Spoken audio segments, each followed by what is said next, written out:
The End of the Effing World, which everywhere else in the effing world is now available on Netflix, but if you've not seen it, Series 2 is now all on All 4 as well. But Channel 4 were very annoyed last time, because people assumed it was a Netflix show. I was just going to say Edinburgh 2018. I can't remember his name. The head of Channel 4. You'll tell me now. Ian Katz. Yes. He was, as you say, voicing that nobody knew it was a Channel 4 show because Channel 4 only showed the first episode and then put the rest of it on All 4, and then, as you say, it then went on to Netflix. I remember actually myself and Gary did a brief review of it in the first episode, but you watched it after the fact, so we didn't really get a chance to talk about the first series all that much either. No, it's just one of our favourite shows of the last decade. It's Jessica Barden and Alex Lawther are amazing. The writing's amazing. The music's fantastic. The atmosphere is spooky. Do you want to sum up the plot a little bit? I could certainly try. Yes. Yeah. So, and I don't know how spoilery we want to be in terms of series 2 because having watched it all on All 4, there is a certain part of this series that they don't actually reveal in the sort of the plot synopses certainly on the All 4 when you're watching each episode. Okay.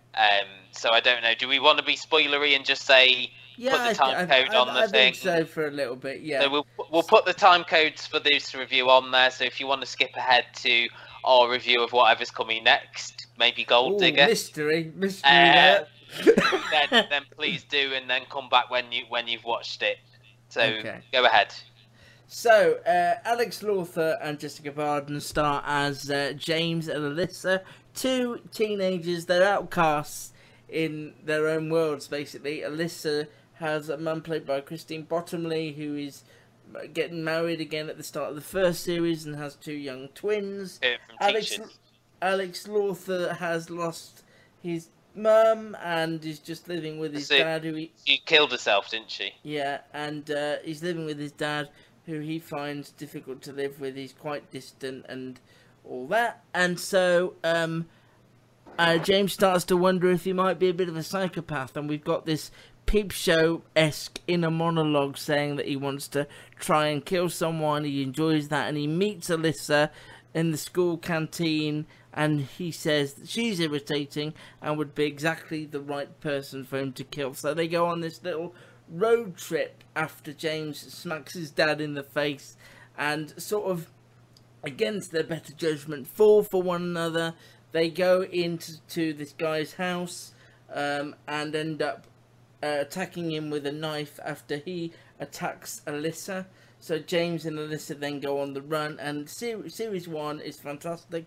I don't want to spoil a lot of it for you, but the end is them together on the beach. They've sort of come together. They know they love each other. They know they're a couple, and it ends with a gunshot, and you don't know whether James has survived after he's caught by the police. Now, after the end of series 1, I was completely self-satisfied.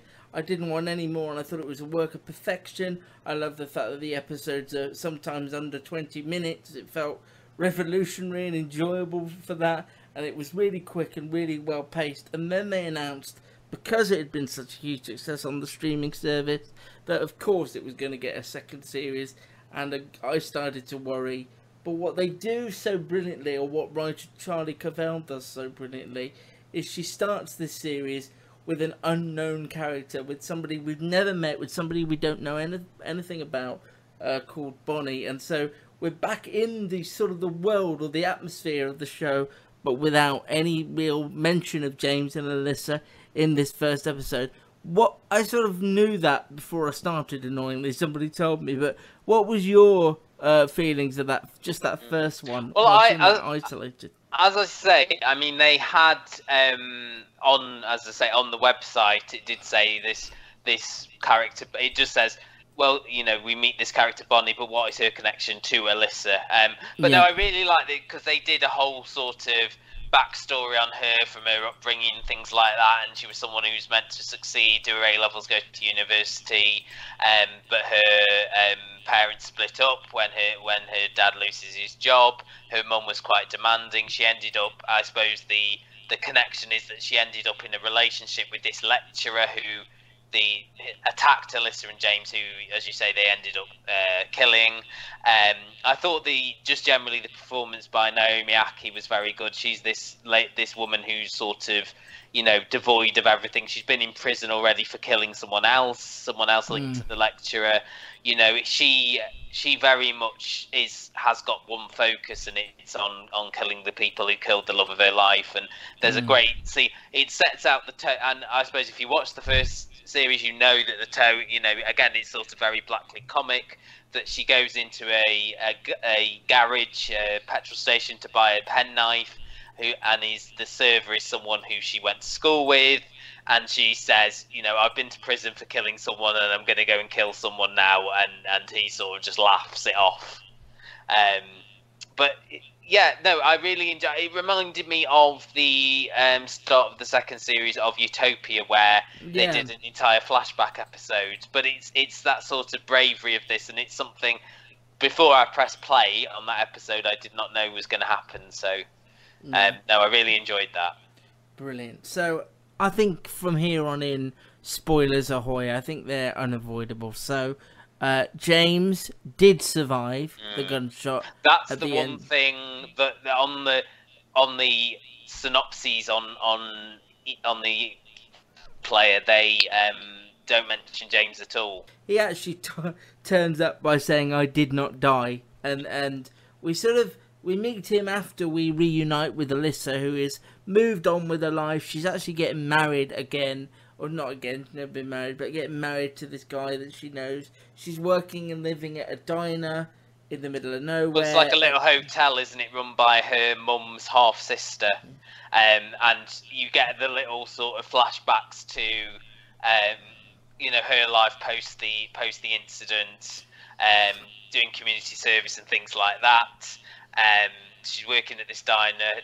She starts dating and then proposes to this guy who's a customer there, and then you see this car lurking in the car park of the diner, and you believe it to be Bonnie because she's out to kill James and Alyssa, and then it is revealed to be James in the car, and then you flash back to find out the thing why that James, brings her back. Brings them back together. The impetus for their reunion is that both have received bullets in the post from Bonnie with their names on, even though Alyssa's was spelt incorrect. Yeah, I like that. So let's just talk about the series as a whole. There's 8 episodes. Channel 4 aired them in double bills. You watched them on all 4. I watched them on sometimes on the nights they went out, and sometimes on all 4. So a bit all over the place.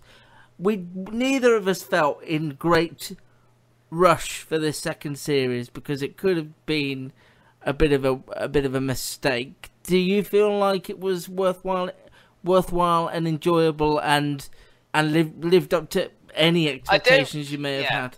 I don't feel we needed it, but I'm glad that we've got it. That's exactly me. I think of all of the shows that we've had come back that didn't particularly necessitate a second or third series, I think we think Killing Eve, Big Little Lies. Yeah. I'm sure there are other ones. I suppose Handmaid's Tale. They created that off the top of their own backs because that's the book ends after the first season. This for me, and I think it might be the 20-minute episodes, the pace, the structure of it. It just works, and I think everything about it was believable. It was about once you go through this, what happens next? Yeah. Because these people are 17-year-olds. They're 18 now. You don't know anything when you're that age, and I think they do, even though the actors themselves I think are in their 20s. They do a great job of playing like these innocent, damaged people who are trying to cope with this. I mean, the James character, he was shot but survived. He learned to walk again. He was forced to break up with Alyssa via a letter, with the Christine Bottomley character coming to visit him in hospital, and then his dad dies as well. I thought was a bit of a shame because I thought Steve Oram was brilliant in those few scenes he was in before his character had a heart attack. And one of the sort of tropes of this series is that he's carrying his dad around in an urn the entire time after their car gets impounded early on, and they feel that that he might lose him. So that I liked as a sort of a running gag. But yeah, I mean, just the themes of the series as a whole. I mean, I thought Jessica Barden was the star here. I just thought she was absolutely brilliant as this girl. That who's character is one of the best characters on television. Clearly suffering from some trauma, and you hear the inner monologues of both characters, and I think you get the. I don't think it would work without that, but I just think this is someone who's clearly. I think we said that at the time. They would just come across as cold and bitter if we didn't know what was really going on behind the eyes. Her realization at the end of this series that she does need some psychological help was the sort of the summation of it, really. I felt that, I don't know, it might have just been that I finished it off quite late last night, but that the final episodes maybe it felt like it petered out a bit once they got back to the diner. With a great sort of, but it was the bits with Bonnie and Alyssa in the diner were obviously a sort of homage to the Al Pacino, Robert De Niro scene in Heat. And I love the little cameo from the guy who played Pierce in Detectorist as Tim is the police officer. The police officer who comes in and then stays because he wants some apple strudel. There's a scene where it appears as if Bonnie has shot them. And I gasped at that point and may have even sat forward in the chair. And I didn't for 1 second believe it hadn't happened, because this is the sort of show that would do that. I thought slightly let down. I think it's the only thing they've ever done where I've gone, oh, that's a shame. Because if they had done... Because let's say right now, we don't need a third. No. I know we said we don't need a second, but we definitely don't need a third. Because they've resolved everything now, haven't they? They ended the series with them holding hands. It was a classic sort of romantic ending. Yeah, they are. They've come to terms with who they are. They've come to terms with what's happened to them, and I'll be hugely disappointed if there's a third, because the third won't have that jeopardy that the first two have had. But I was just for a second, as much as I love those characters, I did think it would be amazing if she shot and killed them. I agree, actually, because they linger on that shot for longer than you would expect. This is her fantasy. They're both saying you don't have to shoot us, and then she just... And I suppose I think we feel that more because she has already killed a motel owner played brilliantly by Tim Key as well. I thought he was brilliant. All the little cameos that they had. I mean, Patterson Joseph as well as a chemist. He really surprised me by how good he was in that role as well. But it reminded me, this was a guy who sort of came to prominence in Peep Show. I mean, we've seen him in a lot of dramas, but he was a regular on Mitchell and Webb as well on their sketch show. So he has got that comic sensibility about him, and I thought he was brilliant in the scenes where she goes to a chemist. I suppose the theme of it is that they reunite, and then they are basically carrying with them the woman who wants to kill them both. With either of them realising that, because they're wrapped up in their own little plot. She does get married to, and I thought he was great as well, the guy who played her boyfriend, Josh Dillon's the actor's name, Todd, who's this sort of... He's a bit of a dullard, really, isn't he? He's like, what was it, Finland doesn't exist, or something like that. It's just been created by them. It's a really good little character. He's like a normal bloke, and she does get married to him and then runs off with James following the wedding. If it comes back for the third, and it's a massive if, I will be slightly disappointed, because as much as I love those characters, as much as I love that world, there's nothing more that they can do really now with them as quote unquote traditional teenage couple that I would be over the moon to see. There's nothing really that I want from it. But series 2 was not a mistake, as it turns out. It was a bit of a triumph, and it's all there on All 4 and on Channel 4. And I think everyone now needs, because I'm really interested to see what did you say her name was? Sorry, Charlie Cavell. What she does next, Jessica Barden really should be a big star at this point, and she's not really. Both of them actually. You don't really see them in a lot of stuff. I remember Alex Lawther. I first saw him in the Black Mirror episode, which he was rather good in as well. Just a couple more things on this, really. I really like the music choices. They use sort of classic rock and R&B and things. They use primarily 1960s music, isn't it? If not before. And I think that works really well. The direction is spot on, you know, as well as these monologues, we get the close up on the characters' faces. She has this line at one point. She says, "Even if I don't look at James, I know what his face is doing." And it's just every shot feels perfect. The editing is perfect. You know, you've got the sort of the triple threat, I suppose, of brilliant performances, brilliant writing, and brilliant direction. And it's just something so different. And I think it's something that, you know, we don't necessarily always like this style of thing. I think if it was an American thing, we might struggle with it a little bit more, but I think it's got that Britishness to it. These characters feel British. There's a sort of mundanity almost to both characters, to their world. So when these things happen to them, it feels, but they do maintain that, you know, it's normal people sort of going through this. And I just thought, you know, I watched it all in 2 days. You know, it's only about 2 hours 20 minutes in total without ads.